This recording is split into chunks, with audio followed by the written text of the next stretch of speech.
Hello everyone, welcome back to my channel. आपके सवाल कमर दर्द से रिलेटेड लेकर आई हूँ, जवाब देने की कोशिश करूँगी। तो चलिए स्टार्ट करते हैं। सबसे पहला सवाल है कि स्लिप डिस्क में अनुलोम विलोम कर सकते हैं, इससे नीचे बैठना होता है। तो मैं आपको बताना चाहती हूँ, पहली बात तो मैंने योगा में सिर्फ अनुलोम विलोम ही बताया था कि आप कर सकते हो, लेकिन उसका तरीका ये है कि आपको नीचे नहीं बैठना है। जैसे हम नीचे पालथी मार के बैठते हैं ना, उसके बाद करते हैं, तो वो नहीं करना है, क्योंकि नीचे बैठना तो अलाउड नहीं है। ठीक है, तो अगर आपको अनुलोम विलोम करना है तो बैठने का जो तरीका मैंने बताया है, चेयर पर बैठें, टेक लगा कर बैठें, जैसे आपको रिलैक्स मिलता है उस तरीके से आप चेयर पर बैठेंगे और तब आपको अनुलोम विलोम करना है। कपालभाति भूल कर भी मत करिएगा, उससे प्रॉब्लम बढ़ती है, तो वो नहीं करनी है। और आपको अगर अनुलोम विलोम करना है तो उसके लिए यही है कि अपने आप को रिलैक्स रखिए। बैठने के लिए अगर आप कॉकिक्स कुशन या एक्टिवा की ट्यूब का यूज़ करते हैं तो वो बहुत अच्छा रहेगा। तो क्योंकि आपको हाथ से ही काम करना है, मतलब इसमें और कुछ बॉडी का कोई मूवमेंट नहीं होगा, तो आप आराम से चेयर पर बैठकर इसे कर सकते हैं। अगला सवाल सूरज कुमार जी का है, जिन्होंने पूछा है कि मेरी माँ को स्लिप डिस्क का प्रॉब्लम है, बट रेस्ट, सिकाई, मालिश, योगा की वजह से दर्द कम है, बट जलन या लहर पूरे शरीर में रहता है, क्या करें प्लीज़ बताइए। देखिए, आप रेस्ट भी कर रहे हैं और मालिश और सिकाई आप कर रहे हैं। इसके अलावा आप परहेज़ का ध्यान रखिए कि आपकी मॉम से कोई चूक ना हो रही हो, जैसे आगे झुकना, नीचे बैठना, वज़न उठाना, वो सब अवॉइड करें। और खाने में कुछ चीज़ें हैं, जैसे मैंने कहा है कि चावल, आलू, मैंने नहीं कहा, सॉरी, वो डॉक्टर सब जो वैद्य और हकीम होते हैं वो बताते हैं कि चावल, उड़द की दाल, जैसे गैस्ट्रिक वाली चीज़ें हैं या ज़्यादा कार्बोहाइड्रेट है, केला वगैरह, ये सब बंद करना होता है, खट्टे फल, तो वो भी आप बंद करें। साथ में आप यूनानी मेडिसिन ट्राई कर सकते हैं, या आप दूसरी जो भी मेडिसिन, अगर आप एलोपैथिक ले चुके हैं तो आप दूसरी मेडिसिन ट्राई करें, जिससे ये जो लहर है, जो झंझनाहट होती है या जो जलन है, वो कम हो। तो उसके लिए मेडिसिन आपको ज़रूर लेनी पड़ेगी। और उसके साथ में रेस्ट, वो तो बरकरार रखना ही है। रेस्ट में ये नहीं है कि कंप्लीट आप बेड पर लेटे रहें, आप चल सकते हैं, काम कर सकते हैं किचन का, लेकिन बिना झुके करना है। तो ये सब करते हुए ये प्रॉब्लम धीरे धीरे ठीक हो जाती है। तो आप दिखा लें किसी, या तो किसी अच्छे हकीम को दिखाएं, या किसी जहाँ पे भी, जहाँ आपको नज़दीक पड़ता हो वहाँ दिखा लें। किसी होम्योपैथी को दिखा सकते हैं, आयुर्वेदिक मेडिसिन भी ट्राई कर सकते हैं, जो आपको बेनिफिशियल लगे। या आप मुझे इंस्टाग्राम पर मैसेज कर सकते हैं। मेरी आईडी फ़िरोज़ खान शबाना है और वो डिस्क्रिप्शन में आपको मिल जाएगी। आप मुझे वहाँ पर मैसेज करिए, मैं उनसे बात भी करके देखूँगी। अगर मैं कुछ हेल्प कर सकती हूँ तो मैं करूँगी। एक कमेंट आया है, शौकत जी का है, जिन्होंने बताया है कि उन्होंने कहा है मुझे, आप अपना भी ख्याल रखना, ये बीमारी ऐसी है, ना जाने फिर किसी को भी फिर से आ जाएगी, हमें पता भी नहीं चलेगा, इसलिए हर बात का ख्याल, परहेज़ रखना होगा। मुझे 5 साल पहले आई थी, फिर आ गई है, 3 मंथ से बेड रेस्ट में हूँ, इसलिए अपना भी ख्याल ज़रूर रखें। शौकत जी, आपने मेरी वीडियो अभी देखी है, इसीलिए आपको पता नहीं है। मैंने एक्सप्लेन किया है कि मैं आज भी झुकने का और भारी वज़न उठाने का या कोई झटका लगने का मैं ध्यान रखती हूँ कि मुझे वो ना हो, जिसकी वजह से मुझे कोई प्रॉब्लम होती नहीं है। और मैंने अपनी लाइफ स्टाइल को इस तरह से चेंज कर लिया है कि मैं, मतलब मेरा अब पूरा फोकस रहता है, क्योंकि मैं इस प्रॉब्लम में दोबारा नहीं फंसना चाहती हूँ जहाँ से मैं उठी हूँ। और क्योंकि ये प्रॉब्लम ऐसी ही है कि कब किसको वापस से हो जाएगी, इसीलिए मैं बाकी लोगों को भी यही एडवाइस करती हूँ कि अगर आप बिल्कुल ठीक हो गए हैं, आप इस तकलीफ़ से बाहर आ गए हैं, तो आप इन 2 चीज़ों का पूरा ध्यान रखें कि कोई भारी वज़न ना उठाएं, झटके से ना उठाएं, और किसी तरह से आपको आगे झुकने वाला जो काम है, भारी काम, वो ना करें। तो इन बातों का ध्यान तो सभी को रखना चाहिए। आगे वो लिखते हैं कि राइट लेग में थाई से लेकर उंगलियों तक दर्द होता है, 3 भाग में दर्द ज़्यादा है, थाई में, लेग के जॉइंट में और पिंडलियों में, जो कि इनमें से कुछ सिम्टम्स ऐसे हैं जो मुझे भी थे। थाई में मुझे नहीं था, लेकिन मेरे घुटने का जो हिस्से हैं, घुटने, वो बिल्कुल, मतलब उसमें बहुत ज़्यादा पेन था। और पिंडलियों में वो स्टार्टिंग में था। पिंडलियों में मुझे चलने पे दर्द आता था और ऐसा दर्द आता था कि ऐसा लगता था जैसे पैर फट जाएगा, मतलब मांस फट जाएगा, इस तरह से बहुत बहुत भयानक पेन होता था। आगे इन्होंने लिखा है कि कीड़ी की तरह उंगलियों में झंझनाहट होती है, 3 मंथ से बेड रेस्ट करता हूँ। आपकी उंगलियों में झंझनाहट है, लेकिन मुझे एडी में झंझनाहट थी और एडी मेरी सुन्न हो गई थी एक टाइम पे, बिल्कुल सुन्न। तो उस वक्त घबराहट हो गई थी मुझे, क्योंकि मुझे ये लगता था कि ये नहीं हो सकता है, ये तो ख़त्म होने वाली जगह है ना, जैसे ख़त्म हो जाता है पैर वैसे स्टार्ट हो गया, ऐसा मुझे डर लगा था। लेकिन ये ठीक हो जाता है। बस आप लोगों को ध्यान रखना है जिन जिन चीज़ों का मैंने कहा है।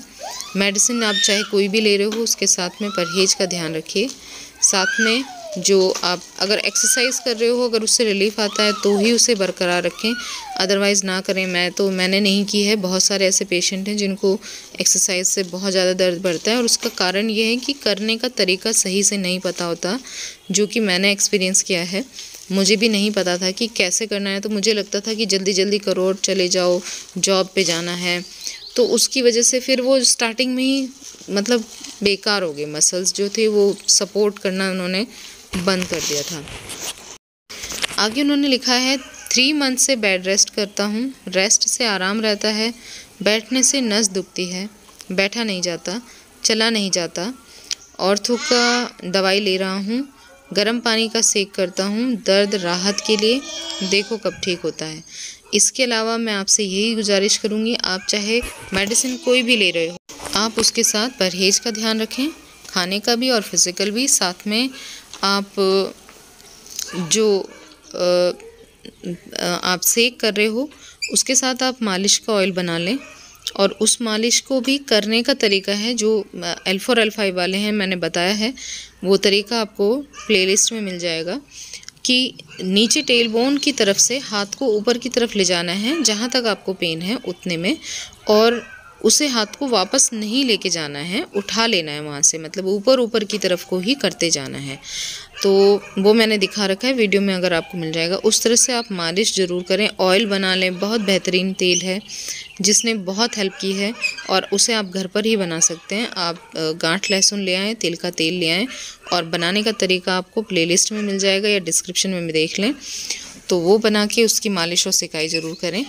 और जहाँ तक आपने कहा है बैठा नहीं जाता है, उसके लिए मैं बता देती हूँ कि एक्टिवा की ट्यूब मेरे लिए बहुत वर्थ की है। मैं बैठ नहीं पाई हूँ 3-4 साल बिल्कुल, और उसकी वजह से ही मैं आज ठीक हुई हूँ और मैं बिल्कुल आराम से बैठ सकती हूँ, जबकि मैं नरम से नरम गद्दे या नरम से नरम चीज़ पर भी नहीं बैठ सकती थी।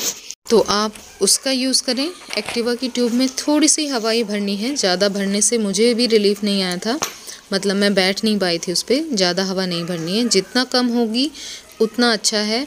तो आप उसे निकाल के हवा को देख सकते हैं और उस पर बैठें, और तभी बैठें जब आपको बहुत ज़रूरी है, यानी आप जब खाना खाते हो, आप मेडिसिन ले रहे हो, कुछ देर बैठना है 5-10 मिनट बस, उससे ज़्यादा मत बैठिए अगर आपको बैठने में प्रॉब्लम है तो, क्योंकि आप जितना बैठने को अवॉइड करेंगे उतना आपका जो वहाँ के जो टिश्यूज़ होते हैं जो जिनकी वजह से पेन आ रहा है बैठने पे, वो रिपेयर होते हैं। तो वो चीज़ का आप ध्यान रख लें, और बाकी चीज़ें आप फॉलो करेंगे ही। जैसे मैंने बताया कि बेड से उठने का तरीका होता है कि हाथों को बेड पर टिका लें, करवट लेके उठें, करवट लें पहले, फिर हाथों को टिका के हाथों का सहारा लें, मतलब रीढ़ की हड्डी पर सीधा जोर ना पड़े, ये तरीका होता है।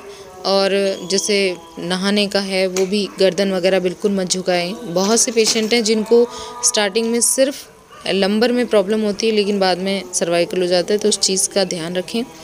झुकने को तो बिल्कुल अवॉइड कर लें। छोटी छोटी चीज़ों का आपको ध्यान रखना है, वो आपको डिस्क्रिप्शन में मिल जाएंगे, वीडियोज़ आप देख लें और तरीक़ों को थोड़ा सा चेंज कर लें। जिस तरह से अब तक चलता आया है वो थोड़ा सा चेंज कर लें, तो आपको बहुत जल्दी राहत मिलेगी और आप इस चीज़ से बाहर आ सकते हैं। तो ट्राई करें ज़रूर। और आप रेस्ट कर रहे हो, अच्छी बात है, पर बहुत ज़्यादा पड़े रहने से आदमी डिप्रेस हो जाता है। तो ऐसे टाइम पे आप बुक्स पढ़ सकते हैं, अपने आप को मोटिवेट करने के लिए अच्छी वीडियोस देख सकते हैं, जिससे आपका मोरल डाउन ना हो। ठीक है, तो बाकी बेस्ट ऑफ लक, आप अपना ख्याल रखें। अगला सवाल नसीमा जी का है, जिन्होंने पूछा है कि मेरा L5S1 में प्रॉब्लम है, बहुत डॉक्टर दिखाई हूँ, सब ने सर्जरी का बोला है, लेकिन मैं नहीं करना चाहती हूँ और मुझे अभी थोड़ा दर्द है, ज़्यादा काम करने से बढ़ जाता है, नहीं तो ठीक ही हूँ इंशाल्लाह। और मैं बेबी लेना चाहती हूँ, तो लेने क्या प्रॉब्लम होगा प्लीज़ बताएं। मतलब आप प्लान करना चाहती हैं बेबी, तो मैं आपको एक चीज़ सजेस्ट करती हूँ, जैसे 70-80% रिलीफ आ जाता है, उसके बाद अगर आप कंसीव कर लेते हो तो आपको सिर्फ फ़िज़िकल जो परहेज़ है उनका ध्यान रखना होता है कि आपको कोई प्रॉब्लम ना बढ़ जाए, ठीक है। मतलब जैसे आप झुकने का काम नहीं करेंगे, आप वज़न उठाना नहीं करेंगे, आप सीढ़ी नहीं उतरेंगी, तो इतनी प्रॉब्लम नहीं होती है। लेकिन फिर भी आप एहतियात कर रही हैं तो ही इस चीज़ का आप डिसीज़न लें, वरना मैं यही कहती हूँ कि 100% क्योर होने के बाद ही आप बेबी प्लान करें। और एक चीज़ आपने पूछी है कि क्या कोई प्रॉब्लम हो सकती है। हाँ, अगर आपका दर्द मतलब ठीक होने के करीब नहीं है, आपको मतलब बहुत ज़्यादा प्रॉब्लम होगी तभी डॉक्टर सर्जरी बोल रहे हैं, तो ऐसे में प्रॉब्लम ये होती है कि आपका 1-2 मंथ जो कंप्लीट हो जाए प्रेगनेंसी का, उसके बाद जब प्रॉब्लम बढ़ती है, जैसे वॉमिटिंग होना, जैसे दर्द बढ़ गया है बहुत ज़्यादा, ठीक है, तब आप फिर प्रॉब्लम में फंसते हैं। और फिर जो नन्ही सी जान जो अभी आई भी नहीं है इस दुनिया में, उसके ऊपर खतरा मंडराने लग जाता है, क्योंकि आप मेडिसिन कोई ले नहीं सकते और आप दर्द इतना बर्दाश्त नहीं कर सकते हो। तो उस चीज़ के लिए मेंटली थोड़ा सा अपने आप को खुद को तैयार कर लें, क्योंकि नामुमकिन तो कुछ भी नहीं है, पर आप अपने आप को देखें, अपनी स्थिति को समझें कि क्या कंडीशन है। हाँ, आप मुझसे बात कर सकती हैं, मैं अगर आपसे बात करके ही बता सकती हूँ कि आप अभी किस सिचुएशन में हैं, अगर मैं थोड़ा सा आपको गाइड कर सकूँ।